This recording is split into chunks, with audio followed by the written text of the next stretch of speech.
Welcome back to episode 49 of On the Wild. I'm Riley Keenan. With me, as always, Anuj Bhaskar. Yes.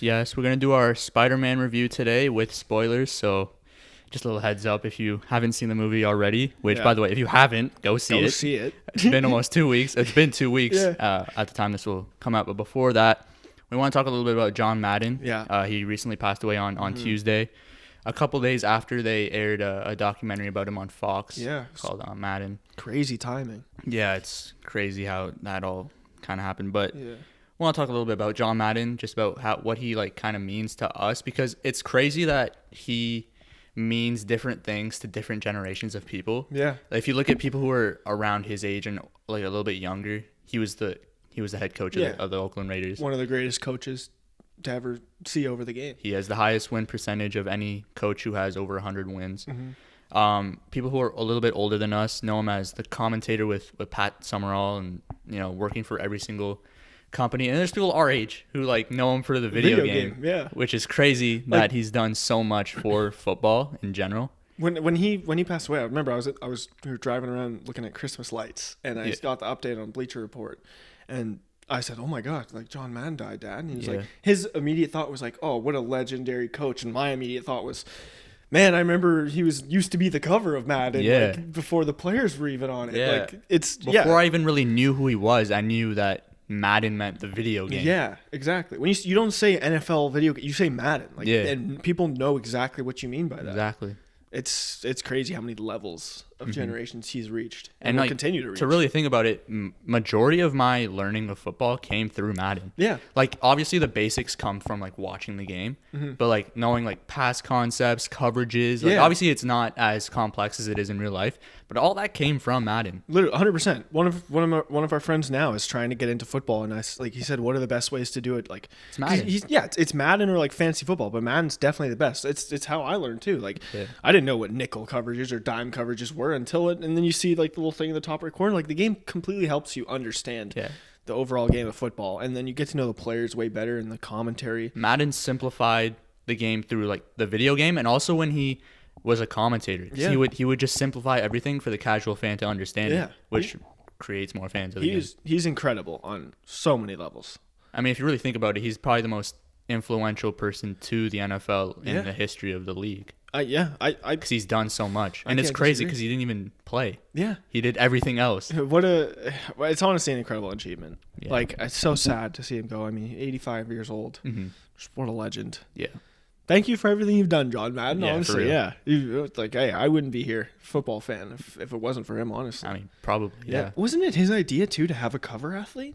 I think what happened was they were going to make a 7-on-7 game, and he wanted to do 11 because that's real football. Yeah. And it delayed it a couple of years or something like that. And also seeing everybody, like former players, like I watch Undisputed, Shannon Sharp talking about how much it meant for him to call his games. Yeah. Like talking about how when his bus would pull up to the practice facility, like he knew it was a big game. And like he would rewatch the game to see if John Madden said anything about him. And being on the all Madden team and how much that meant. Like it's crazy how much everybody like loves him. Yeah. I love that. It's nice to see. I feel like that's like he's like the Seth Breen is like the closest guy I could think of to him, and even then he doesn't even touch Madden's like level of excellence and with everybody in the community too. Wow, it's crazy. Yeah, but on a lighter note, Spider-Man. I finally saw it. I saw it on Tuesday. I think I saw it Tuesday. Yeah, one of those Monday. I saw it Monday. Monday. I'm losing track of days here. It's easy to at this point, honestly. To be honest, Christmas break, COVID, and we don't even know. I don't even know what's going on. But I did see it on Monday. Great movie. We did our Marvel rankings last week. Our top 10s. I would change it. I had it at 3. I would put it at number 2, very close to number 1. I would maybe even tie them. Spider-Man: No Way Home and Infinity War, just because there will be days where I won't want to watch Infinity War. I'd rather watch No Way Home than Infinity War, but I think Infinity War is a better movie, so I'd still put it slightly ahead. Yeah, the way I kind of look at it is like if I'm trying to have a fun day, just like have a fun experience with a bunch of people, I'd throw on Spider-Man: No Way Home. Yeah. But if I'm trying to like, let's watch a movie tonight, like let's get into it, then I'd do Infinity War because it's kind of got a different feeling to it. It's a bit darker, but I mean, this movie hit so many highs. It's honestly incredible the way they did it. And you like when you talk about fan service or talk about a lot of the moments in the movie, I do understand that like it boosts it a bit because there's characters coming back. We could finally talk about the characters coming back. But there's that nostalgic feel to it. There's a nostalgic feel, but at the end of the day, the root of the movie, the plot, is also great at the same time. Like going into this, when we watched the trailer, like that's why I had this whole Mephisto theory, was because why is the Sanctorum or whatever the hell Doctor Strange thing's called, why is it frozen? Why is he doing this spell for Peter when he literally wouldn't do anything for Endgame for the most part when it comes to spells? Yeah. And that was one of my biggest problems going in, was like, why would he do that? That's like such a stupid decision. But the way I loved your explanation for it, because it was snowing. You like hell has frozen over. That makes so much sense. And there was 5 villains. There's a Sinister Six, so it makes sense to have a 6th villain, be the surprise big villain overall. I thought it was gonna be Venom because of the post-credit scene of Venom. Yeah, that would have been perfect too. They did such a good job of creating mystery, because you know 5 of the villains going in, you know them from the past, and you have this certain idea that, okay, Andrew Garfield and Tobey Maguire could come back. Obviously, a lot of other people could show up. But there's that era of mystery of, like, who's the 6th villain going to be? So you're questioning it constantly. Yeah. And there isn't a 6th villain. And I think they did that so well, because not only does it create opportunity for the future to let there be a Sinister Six and have it be completely different people, but now you let Green Goblin be the center of attention, which I absolutely loved. He was incredible. That scene where he's just getting punched in the face and he's just laughing. And even when he's in the condo, in Happy's condo, and he's trying to help everybody else, and Spider-Man has like his Spidey sense, and he's walking around and he says May. Yeah, and then one of the best scenes in all of Spider-Man, any Spider-Man movie, I think, because it's the best Spidey sense scene overall, because it's the longest one. It's almost 15 seconds of that scene is him just kind of wandering around, not knowing what it is. And everybody else is kind of like, what are you doing? It was a perfect demonstration of what Spidey sense is. Like, he doesn't really know. He just kind of has an idea and he has a feeling there. And him saying May was incredible because he's kind of seeing into the future with that. But also, shooting the web at Green Goblin. Yeah, it was just awesome. An awesome moment. And then him, like, just he came right back into that character. I loved it. He was amazing. And then, obviously at the end he does kill May. Like we said, if you haven't seen the movie, that was the big spoiler for me that got spoiled at first on the Instagram post. It was like a football thing, and then the reply was Aunt May died. I'm like, okay, well. That day, that's another reason why the marketing for this movie was so great. You go into it kind of thinking, oh, is Zendaya gonna die because she's falling off the building? So you kind of have that air of mystery, but the duality between the two, it was great. Another thing I liked though was they didn't let the nostalgia overtake Tom Holland's arc. Absolutely, they nailed it with the 3 Spider-Men, because they were kind of like supporting him rather than it being like a 3 Spider-Man. Exactly, and they showed what each strengths and weaknesses are. The idea that Toby and Andrew had only been on their own before, and showing Tom how to be an individual was incredible, because that was a lot of people's problems going into this movie, was that he had help from Tony Stark with the first one, then the glasses in the second one. There's too much technology taking over. He's not fighting his own battles. He's getting saved. And then this one, he's going, I can help you be a team. I've been in with the Avengers. A hilarious scene when like they're just like, you're in the Avengers? That's awesome. He's like, yeah. He's like, what is that? It's like, and like thinking it's a band like that. A call back to a couple. That whole movies. Conversation, even before like Sam and all of them showed up, is like, I fought an alien. Yeah. Best scene in the movie, dude. And then Tom Holland's like, I fought an alien too. He was purple. Yeah. And then Andrew Garfield is like, I want to fight an alien. Like he just like that scene's incredible, because it makes Andrew almost feel like a human, and then Toby's just like, hey, you're amazing, man. Yeah. Like talking about him being the amazing Spider-Man, but also just like people like. One thing I've noticed since this movie came out, a lot of people are saying, hey, Amazing Spider-Man 1 and 2, they weren't that bad. It's like, really? Amazing Spider-Man? The Andrew Garfield one?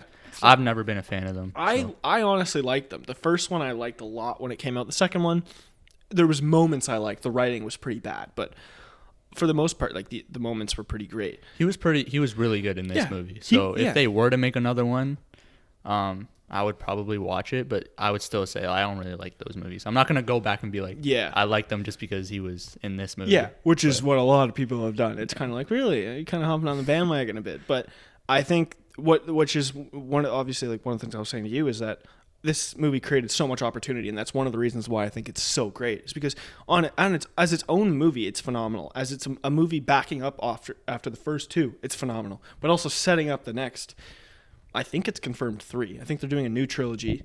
They said it's not connected to the MCU. Like, it will be a part of the MCU. It'll probably be the next phase, but there's not going to be people coming in and out, which is really, I like that, because it's now having Spider-Man really be on his own. And now that Ned and Zendaya don't know who he is, it sets up a completely different future. I feel like that would be the end goal, though, if they were to do another trilogy. For sure. I think they'll show up in like the 5th or 6th one, and it could be like he'll come back with Zendaya, find love again, and then Ned might be like, yo, like, what about me? Like, you mad? He might turn into the Hobgoblin and be a villain or something. Because he is like that in the comics, I'm pretty sure. I could see him being one of the villains, because also, you know, he's got the powers now, so it makes sense. But yeah, what were we talking about right before that? The new trilogy, Andrew Garfield. Yeah, Andrew Garfield. I think setting up a lot of opportunity. I think they'll do an Amazing Spider-Man 3, and I think it'll be Tom Hardy's Venom as the villain. Cool. I don't think Tom Hardy's going to be in Tom Holland's Spider-Man, because we saw in that end credit scene, he gets you know, flashed back to his own universe, but there is the like Venom goo or whatever on the table. So I think they'll cast a new Venom for Tom Holland, which will probably come like the 5th or the 6th movie. It may be the end goal of that, but I think Tom Hardy will be an Andrew Garfield Spider-Man, because I think they'll want to round out that, finish it as a trilogy, finish it off on a good note, because it's so sad the way it ends for him in the second one with Gwen dying. Yeah. It was Gwen. Yeah. Which also another phenomenal moment in this movie, having him be the one to save Zendaya. I remember I think I said it. And we both said it. We did. Because it just makes perfect sense. Don't have Tom be the one to save her. I love the moment of him being taken away and him kind of having the moment of like, oh my God, I couldn't save her. And then Andrew, they did it beautifully. Instead of having him focus on, you know, the web to carry her, he focuses on the jump itself so that he can time it perfectly. It was just so well done. And then the moment of her being like, thank you, and him kind of bawling up crying. Yeah, like she asked him if he was okay, and he just started crying. Yeah, like it was kind of funny, but at the same time, it's like, you know what he's been through, and this was like the moment of redemption for him, because another one of those great moments is what you're talking about. You know what Spider-Man 3 could also be about? It could be about, remember when he met Tom Holland's Spider-Man for the first time, and he was That's what I was just about to say. He was vengeful. That's what. Yeah, I was literally about to say that. Oh, really? Look, that's crazy. Yeah, like they could do so much with him, because he literally has been through a lot, and you could tell the way he was talking about it. He's had some issues since then, and he's like, he even saying it to Toby, like, maybe love's not in the cards for us. Like Toby saying he figured it out with MJ. This creates a lot of opportunity for him to maybe find that love. Maybe you could find an MJ. I don't think he's met one in his universe. I don't think so. Yeah, but that's another thing for Tom, is I don't think Ned and MJ will be in his next. we keep like flip-flopping about like their real names and their movie names. Literally. But yeah, I don't think they'll be in the next one. I think maybe because he's studying for his GED, because he doesn't exist. Like, he's not in high school anymore. So I think he'll meet either a Harry Osborn or a Gwen Stacy in university come this next one, which I think would be pretty cool. I think he'll end up getting into MIT, and that'll be the whole point. Yeah, I think that'll be the overall idea. I think he'll probably have like a stepping stone to get there first, and that's where he'll meet Harry.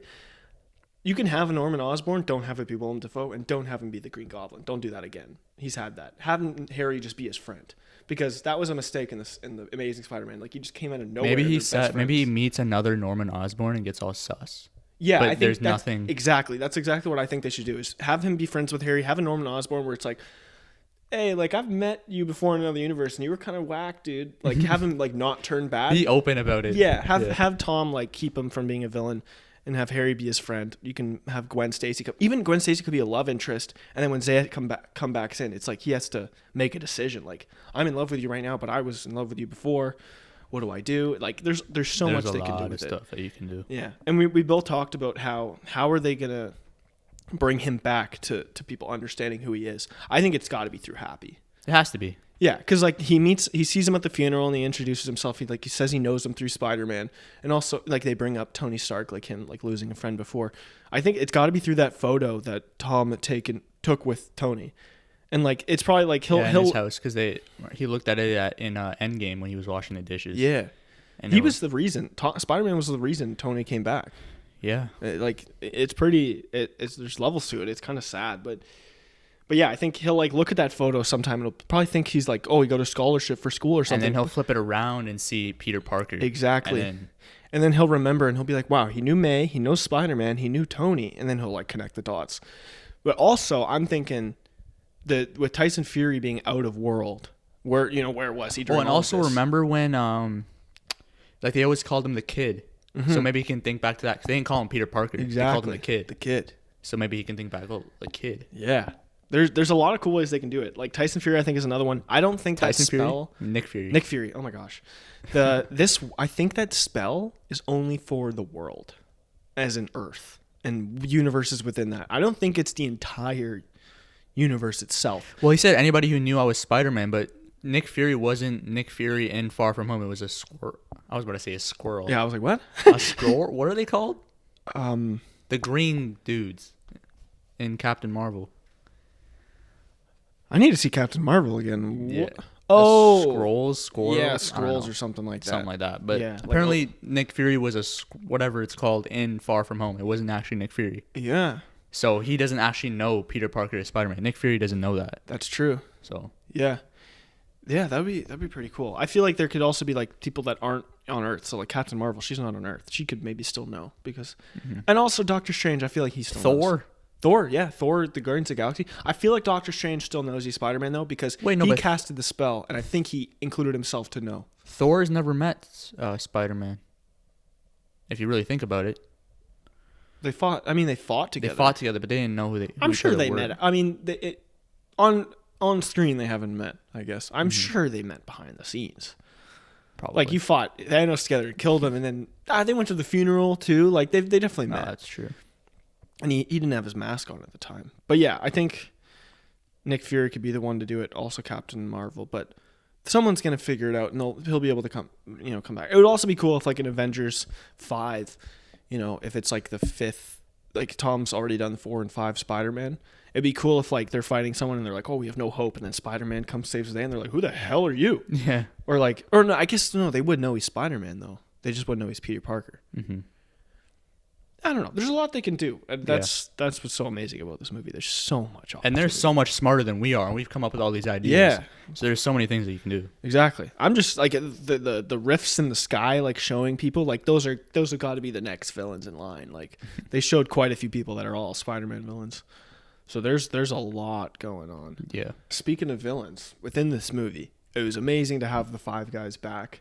All of them. I mean, some were centered around more than others. I felt kind of bad for Lizard. He didn't get much going on. Like he barely even when he got turned back, he's still like we didn't even really see full of his face. Yeah, it kind of switched like quickly and it just cut away from him. I did like the banter between him and Jamie Foxx though. Him being like, "Hey, I can give you a full makeover," because it kind of alluding to the fact that Jamie Foxx did not look the same as he did in the last one. Yeah, but good. He should. Because he should have looked like a badass like he did now. They revitalized his character, which I was really happy to see. Jamie Foxx was great in the movie. He was so hilarious. Good. Yeah. Yeah, the when he first got introduced in the movie when he was naked, and he's like, "Are we just gonna ignore that I'm naked right now?" Yeah, and Sandman's like, "I am," and Spider-Man's like, "No." yeah. The banter, but I think the banter was one of the best things in this movie. That's kind of like an issue in Marvel is like everyone kind of has the same humor, but Tom Holland's got his own sense of humor the way he's kind of younger, but everyone else back and forth was great. I think Andrew is the highlight. I like how they really outline that these are kids. Yeah, Zendaya, Tom Holland, and Jacob Balaton, is that his name? Yeah, I think so. They're kids in this movie. So when they ask Otto Octavius what his name is, they're gonna laugh. Yeah, they're laugh. Kids. It's like the part when the very beginning of the movie when they find out he's Spider-Man and he lets Zendaya go on top of the thing and he calls Ned and they're like, dude. And then Zendaya's like, dude. And then it's like, oh, I'm so sorry. Yeah, like that whole scene was so well done because it was so realistic. Like, or just small things like when Zendaya got swung for the first time and she was like covering his face like, I'm so sorry, but can you please move your face? 'Cause I can't see. Yeah. Dude, that scene was done so well. And the little callback to the sewer grate with Andrew. And also when they got back to their apartment and Aunt May was breaking up with Happy. Yeah. That whole scene, it was a long scene. So well done. All one shot. Yeah. And it was so awkward, but it was hilarious. Yeah. Like when he puts the window down, one of the windows down, it comes right back up. Yeah. So you have to web it down. Yeah. That looks like it was like improv. I don't know if it was or not. I genuinely think he did that on the spot. He missed it and just went, they'll put it in CGI. Like that. Yeah, that was awesome. Going along with it. It was great. It's amazing. That was phenomenal. He's incredible in this movie. Tom, like, this movie, I think, assured that he is the best Spider-Man, all in all, because he has gone through the most trauma.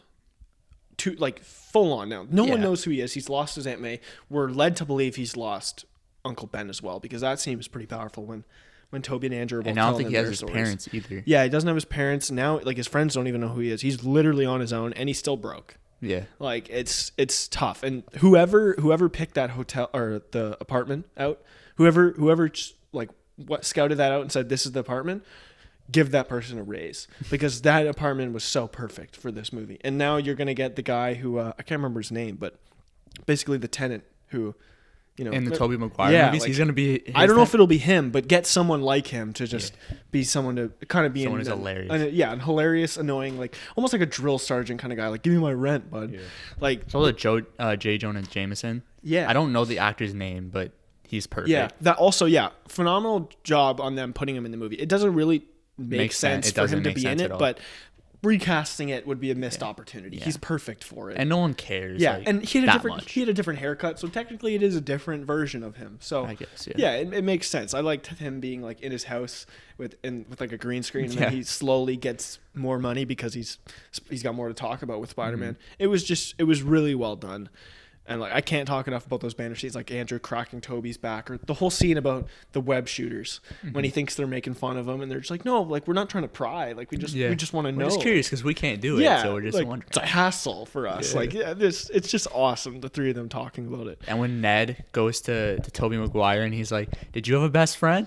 And then he's like, "He died in my arms after he tried to kill me." And then Ned just goes over to Peter all like. Well, I guess Tom Holland all he's awkward. Distraught. Yeah, like, and Tom's like, "What? Like, are you good?" And at the end, where he's like, "I'm never gonna become a villain and try to kill you." Yeah, which could foreshadow. Yeah, 100% foreshadowing. I like Ned is the perfect person to make a villain because he's so likable that when he does become, if he does become a villain, he could be so hateable easily. But I can't talk enough about the entrance of Toby and Andrew. They did it so well. Like, everyone going into this movie had that expectation that they were going to be in it. It would have been more of a surprise if they weren't in it. It would have been more surprise if they weren't in it if they were. 100%. So there was a lot of weight on the shoulders of the studio, of the director, of the writers to make it a good scene. And they nailed it, I think, because having Ned open it made sense because he's got the thing on his fingers, but he doesn't fully understand how to work it. So he gets Andrew. And I remember like seeing it being like, that doesn't really look like Tom's suit. And then he got closer, I saw the big eyes, and I was like, oh my gosh. Like, I knew he was going to be in the movie, but it was like seeing it made it feel incredible. And he takes his mask off. Didn't hear what he said because people were cheering in the theater. So I saw it a second time. The theater that I saw it in.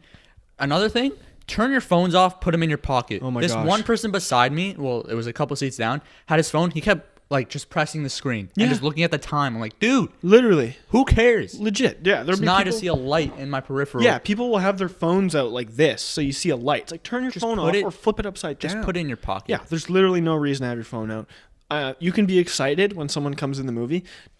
You can clap quickly. Don't do a prolonged clap. Yeah, I can't hear what they're saying. We said this last week. Yeah, just don't. It was brutal. And then, I mean, I'll bring this up, before I go back to the Toby and Andrew thing. But when Daredevil came in, no clue who he was. I didn't either. No idea, dude. The theater erupted when he came in, and I was like, "What?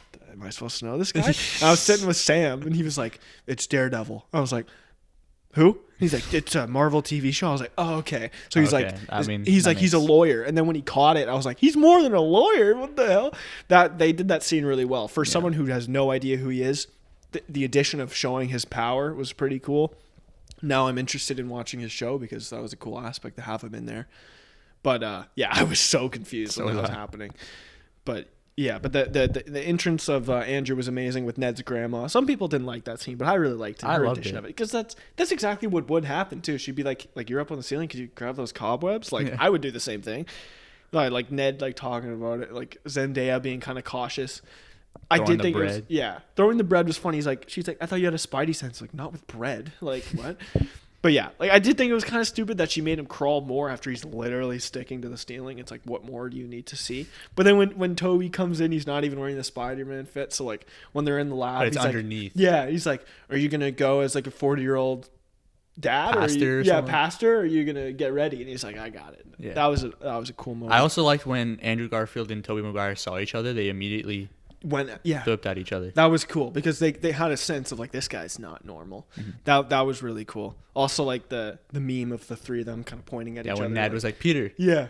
No, Peter Parker. He's like, yeah, we're all. And you can see at the end, Tom Holland's so mad. And I like how he was back to himself, but he was still kind of annoyed at certain things because his aunt just died. Literally.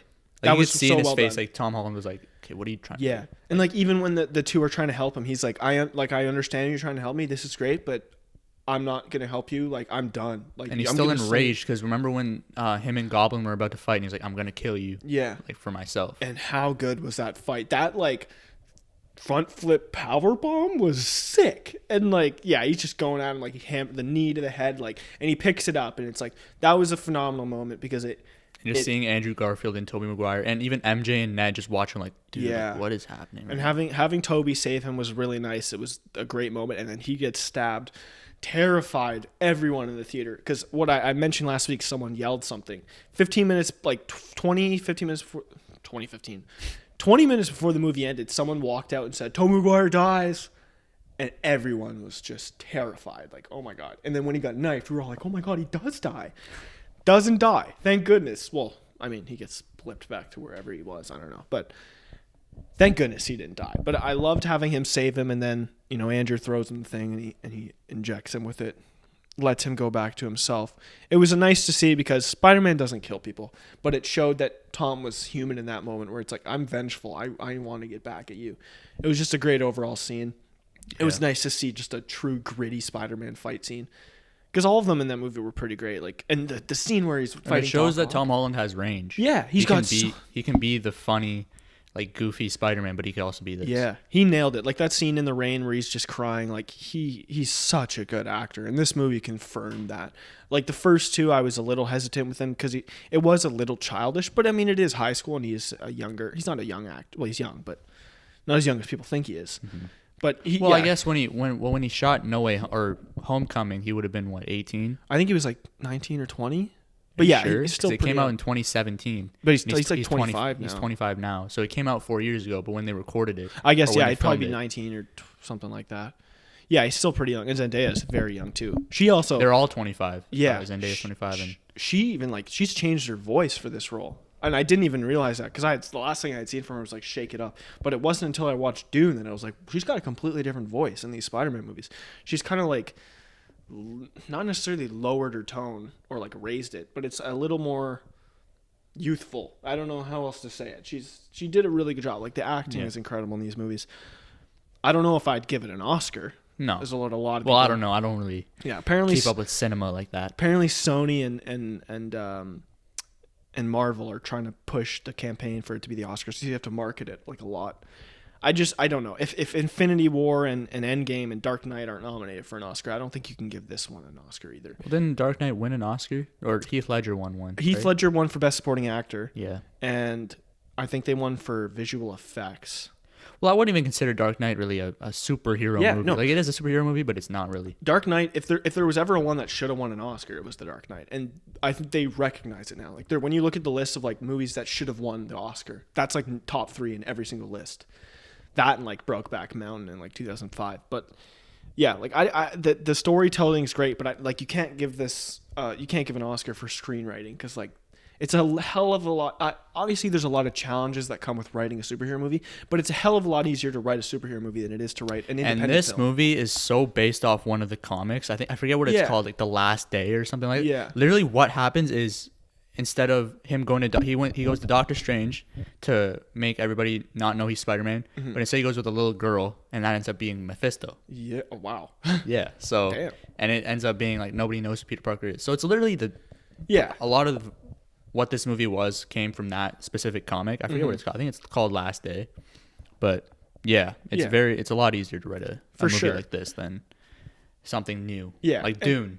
Yeah, exactly. Like you could give this a nomination for like adapted screenplay, but like when you see the difference between something like Dune and this, it's like it's a lot harder to put, words on a screen with a movie like Dune. Because you're creating a whole new thing. Exactly. You're creating a character that hasn't really been seen. I mean, there was an 80s movie, but I watched it. It's bad. It's really bad. But Yeah, like, I mean, I don't agree with like the Martin Scorsese's who say like this isn't cinema. It absolutely is cinema. It's just a different form of it.